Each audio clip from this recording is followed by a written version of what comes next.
Hello and welcome to this week's edition of Politics Today, and in this programme we'll be discussing the shocking news story that a 9-year-old Jewish boy who's in hospital because he needs a blood transfusion each month has been actively prejudiced against by 2 nurses on the grounds that he's Jewish.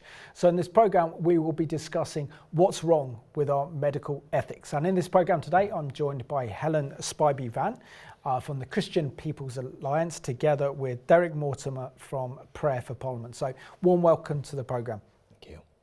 And Helen, I'll start off with you. It's great to have you back on the programme.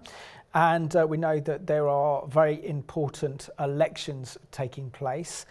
Because of the Ofcom guidelines, I can't go into talking the details about the campaigning, but share with us the importance that Christians should actually go out and vote, whether it's mayoral elections, whether it's London Assembly elections, or whether it's local council elections, why it's important to vote. It's so important to vote because we have a voice, and these rights have been fought long and hard, and if we don't actually exercise our vote, we don't have a voice. Excellent. And Derek, welcome back. It's been a while since you've been on Politics Today, so pleased to have you back. Do you want to just give us a little bit of an update on the very important work that you do and the team do in praying for our government, in praying for our governmental institutions and our members of Parliament? Because you look at the political situation, it's a mess, and they really need our prayers. So thanks to you guys, the situation would be a lot worse if you weren't there praying. Well, that's an underestimation, Simon. Parliament is a mess. It is a total mess. MPs are going all over the place. But our motto is, your will be done. We pray and we battle. We have a prayer room that we go to, and we call it our battle camp, and we just battle. And we see amazing things happen, and although you don't see everything happen, we just know our God's going to sort it all out. How it will affect in the general election and what's coming, I do not know, but we have a lovely team, and I haven't been able to come in because our leader's been so ill, but he's back today, and he's will be here sometime. Excellent. David Hughes. Great. David Hughes.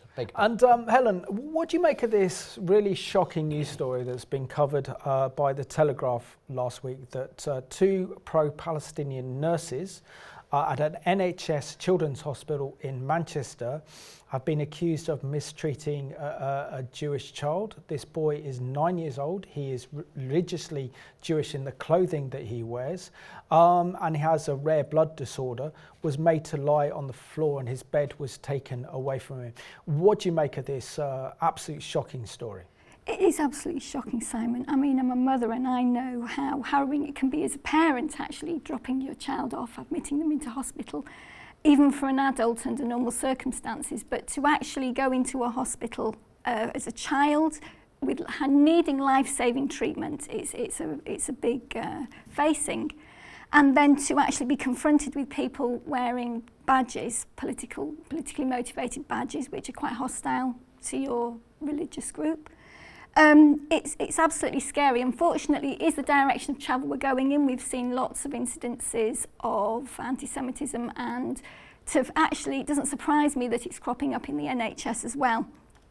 It does seem to be religiously motivated, because, you know, when he wasn't wearing his Jewish attire, he was treated in a normal way. Now, discrimination is all about treating people differently because of their protected characteristics.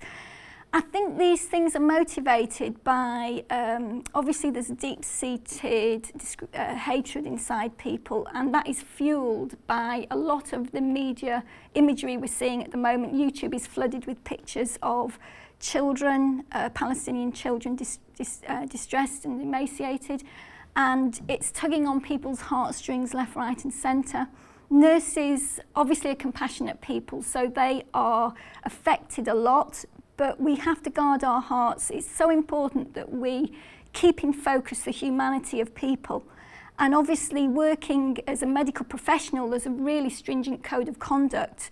So really they weren't fit for purpose at that point to be treating a child with contempt in that way. It seems to be very much a discriminatory treatment that he received. I think the one big question you have to raise, Helen, regarding this is how can a 9-year-old boy who needs a monthly blood transfusion for a rare blood disorder that he has, and he's religiously Jewish in his appearance, is discriminated against because he is not responsible for the actions of the Israeli government, nor is he responsible for the actions of the IDF. And what we've seen here is just pure Jew hatred by nurses that should know better, who've actually breached the medical code of ethics, because the role of a nurse is to look after your patient regardless of any prejudices you have. And if you then show those prejudices on the ward, particularly against this Jewish boy, then effectively you should be struck off for it. And this is what's so alarming. If we see this in the NHS, where's it going to stop? Derek, how in 2024 has this awful treatment of this Jewish boy been able to happen at a children's hospital in Manchester? Well, the whole story is absolutely appalling. It goes against all that the NHS was set up for. It goes against normal, moral and ethical thinking. This just should never happen, but it is happening in lots of areas of society, but not in the hospital. And as for this for a child, it's unthinkable. Yeah. And Helen, you know, this story came alight because Elliot Summers, who lives in Tel Aviv, wrote in a LinkedIn last Wednesday about the alleged incident at the Royal Manchester Children's Hospital involving his young nephew who suffers from a rare blood disorder, just reading my notes here, and he requires a blood transfusion every month and is spending days in hospital. He said that his nephew is from a religious Jewish family, wears a kippah and a tazit, which is a Jewish prayer shawl, clothing typically worn by Orthodox Jewish males, but he claimed the child was kicked out of his bay by nurses wearing Free Palestine badges, forced to lie on the floor with his kalula in. But how can you be a nurse in a caring profession and actually do something like that? Allow your preconceived, prejudiced ideas to overtake what is ethical medical practice? Yes, you're right, Simon. It's absolutely out of order. And patients, by definition, are vulnerable, and that's recognised by the stringent controls and training that the NHS staff have. So in this case, it does appear that these nurses had let their emotions sort of undermine their professionality, and he was treated with real contempt. And it seems that if only they had been more exposed to different viewpoints, maybe. In the training that they have, I've got some notes here. It says that they are trained to intervene and challenge incidences of discrimination and abuse. And it's absolutely shocking to me that they were even allowed to wear the badges, really, because you'd think that it would have been obvious to everybody, to managers and supervisors, that they're wearing these badges and that it will create a hostile environment for people that didn't agree with that particular point of view. So there's also other legislation. For example, the Nursing and Midwifery Council, it says nurses embody integrity, honesty, respect and compassion. And overarching everything is the public sector equalities duty. This is like an enhanced version of equality law. So we have our protected characteristics, gender, race, religion, sexuality, and it's recognised in law that certain groups of people are more vulnerable. They have greater needs, and humanity is predisposed to actually target these groups. So we've seen a lot of religious discrimination. Embedded in equality law is an understanding that this might happen, so let's put the safeguards up. And the this public sector equalities duty has an enhanced responsibility to actually do certain things for its employees in a public authority. For example, they are required, like the NHS is required to eliminate unlawful discrimination, to advance equality of opportunity between people who share a protected characteristic and those who don't, and to foster or encourage good relations between people. So actually what we see here is the NHS is not actually complying with its duty. I think that is one of the biggest headlines of this story as well, is the fact that our NHS is not fostering good relations and an understanding of different groups of people and allowing this to happen. Just somebody walking in as a professional member of staff with an emblem like that, you know, that should automatically raise concern, because, you know, it's obviously not going to be comfortable for certain patients to be treated, and this has obviously been borne out by the child. You know, he had to go through all that discomfort, risk, and you know, I just really hope that the NHS can put an understanding of empathy between different groups as its top priority going forward. Absolutely.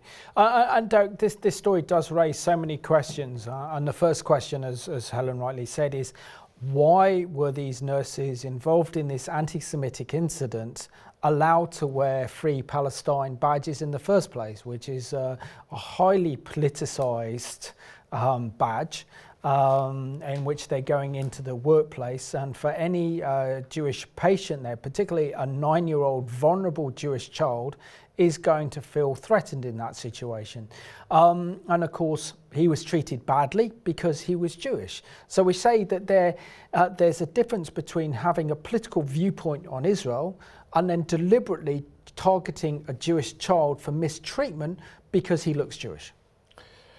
Well, Simon, I honestly think that maybe the managers are afraid of making a stand, because the whole Palestinian episode is now creeping right into the NHS.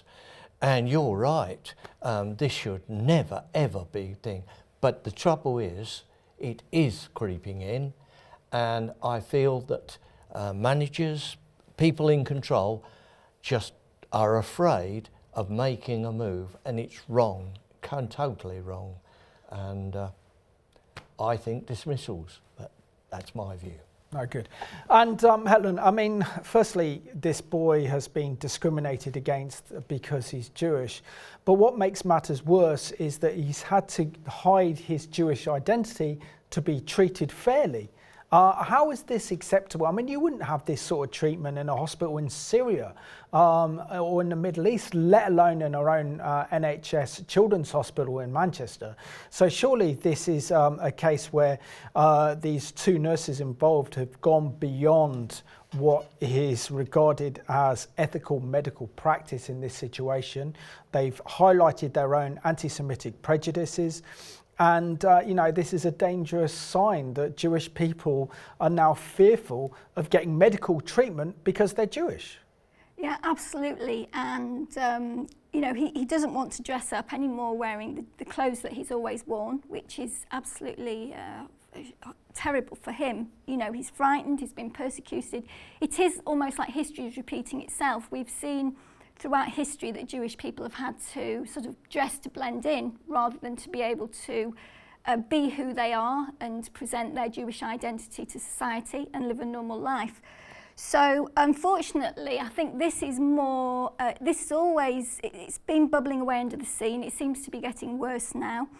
I mean, I've heard some stories like this over the past 10 years. I heard a testimony of a Jewish boy at my son's former school. He was giving a talk explaining how he was very much in admiration of Jewish boys who were able to wear their kippah on the tube. He said he always took his off and put it in his pocket. This was probably about 5 years ago. So this has been happening for a long time. And it's good that equality law does recognise that religious people are likely to be targeted, and that's why they're given special treatment. There was also the news about a man in the hospital, a Jewish man, who decided he didn't want to be put under sedation from an invasive procedure because he was frightened what might happen to him. And I don't think people are imagining it. I do think there is a real risk. It is so frightening as a parent to think, you know, that what might they do to my child, you know, while they're in there. And so this man, you know, grown up, he made the decision for himself. As somebody who does come into contact with different groups of people through the volunteering at the food project I do, recently I came into contact with a young Jewish girl. She was 12. And I took the opportunity to ask her how she was getting on. I said, I'm so sorry about what's happening. And it's interesting, when you first broach the topic, it really is an icebreaker. And when you actually say that to somebody, they're a Jewish person, they won't expect you to say it. They just going to want to carry on, everything's normal. And when somebody actually breaks the ice and says, I'm so sorry to hear what's going on, the first look in their face is fear. And that in itself is telling.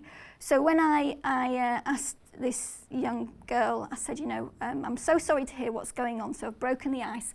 I said, tell me, how are you getting on at school? And she shared a story about how she had been targeted, people have said mean things to her. And I just encouraged her. I said, look, you know, your voice is a powerful voice.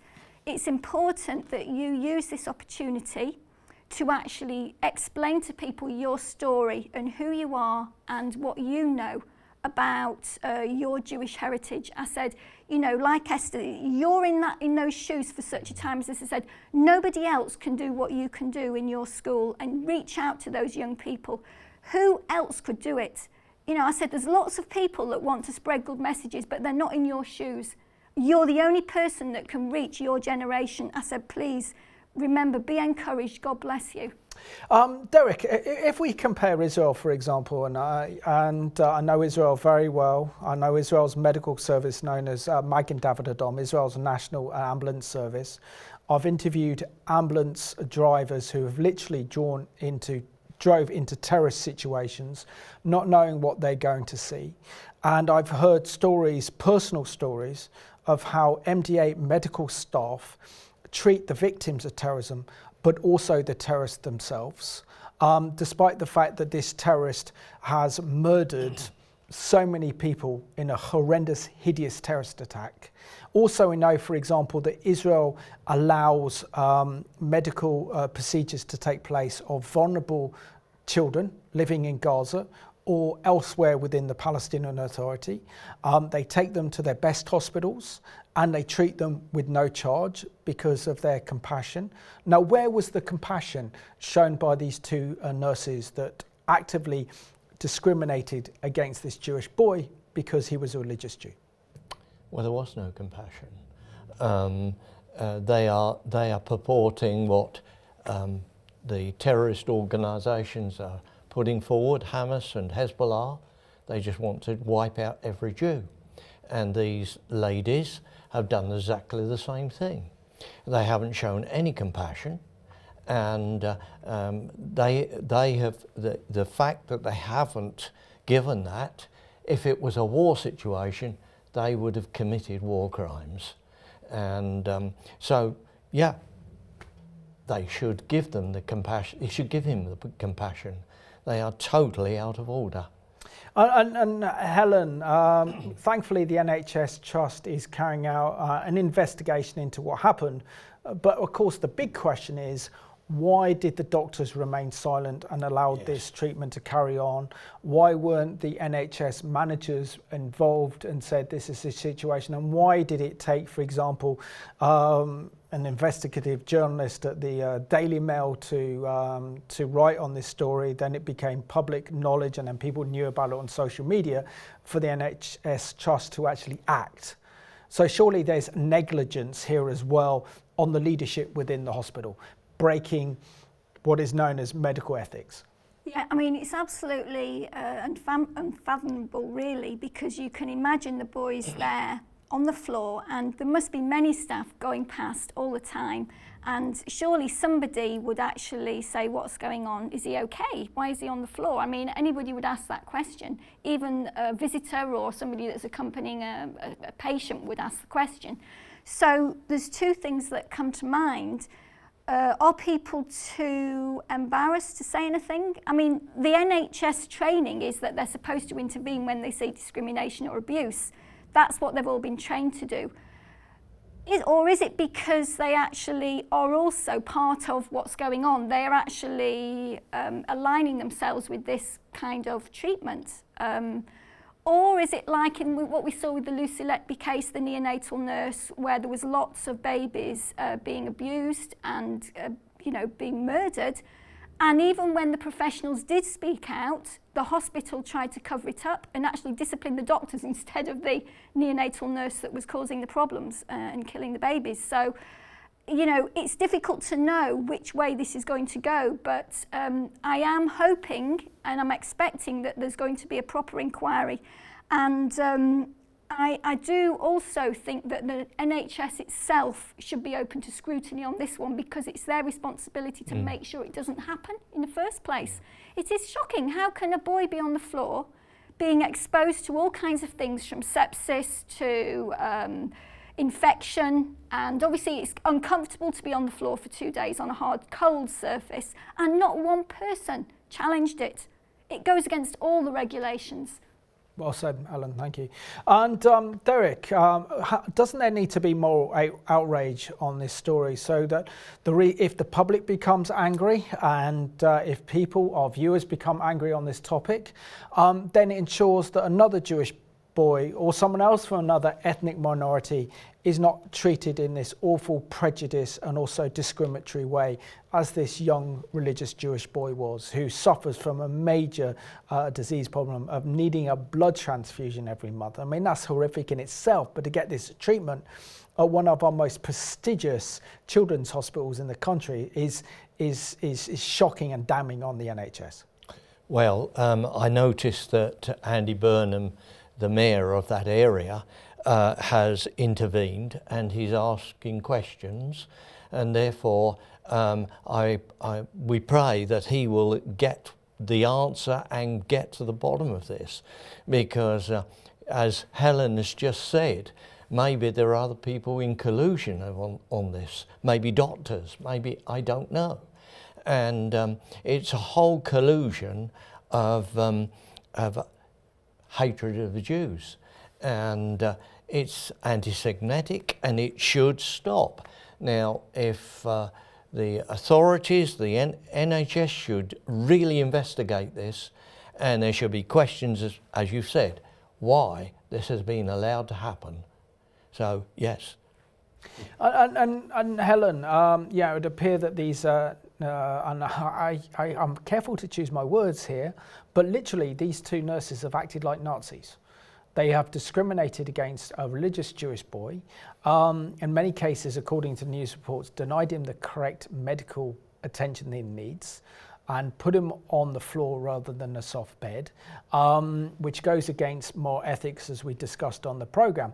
But for example, why hasn't he been struck off, and those nurses struck off? But also, more important question is why there is not investigation by the governing body of nurses, the NMC, regarding this, because this goes to the very heart of what it is to be a nurse, the very heart of medical ethics, and the very heart of, as a nurse or a doctor, you have a duty of care to your patients, and clearly this was breached in this instance. Absolutely, and I think that it's important for them to do a thorough investigation, and it takes time. It to find these things out, because you know, we want to make sure that they have chance to get to the bottom of what's actually going on, and to make sure they can put safeguards so it doesn't happen again. As you say, it's really important that there is a proper outcome, that it doesn't just go away and get forgotten about, because we do need a proper disciplinary measure on this, because otherwise it will give the message that it doesn't really matter if we treat people like that. It just doesn't matter. So unless there's actually some kind of disciplinary action, I think that the other people will start to do it, they'll get away with it, and you know, it will become a much bigger problem. Yeah, and I just down to the last few minutes, but Derek, I just want to read out a very good quote from the Mayor of London, Andy Burnham, who's doing a very good job, and of course he was also the Health Minister under Gordon Brown, and this is what he said. He said, "I have seen the troubling reports shared on social media and have asked the Royal Children's Hospital to launch an urgent investigation. No one should feel differently in the hospitals because of their race or religion. I've asked the hospital management to provide regular updates as they gather the facts." He's got to be applauded, hasn't he, Andy Burnham, for speaking out, as well as others that have taken stances on this, and he's demanding action on behalf of this hospital. Absolutely, and we pray that the Lord will intervene on this and really sort this out. I don't know where he stands in the faith line, but we pray for him that it will get to the bottom of this. This has got to stop, as you said, Helen. It's really got to stop.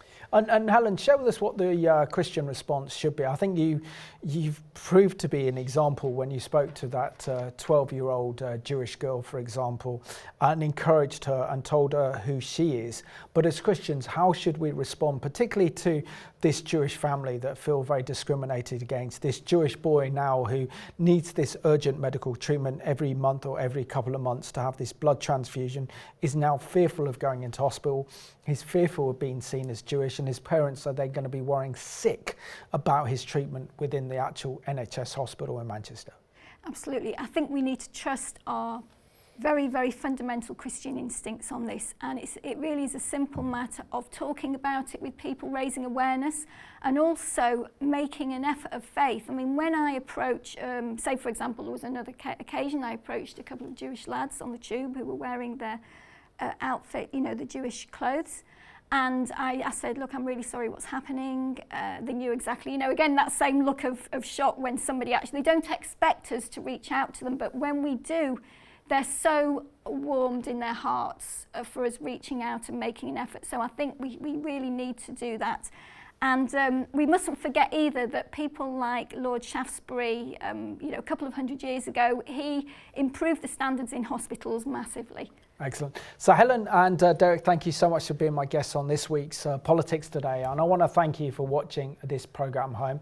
The Mayor of Manchester, Andy Burnham, deserves a lot of credit, but serious questions need to be asked of this National Trust Hospital, which is a children's hospital in Manchester, regarding the treatment of this young Jewish boy by these two nurses involved that goes totally against medical ethics. And every nurse and every doctor should treat each of their patients and give them the care that they need equally and not discriminate. We can't allow Jew hatred in our hospitals or in our society. So thank you for watching this week's edition of Politics Today.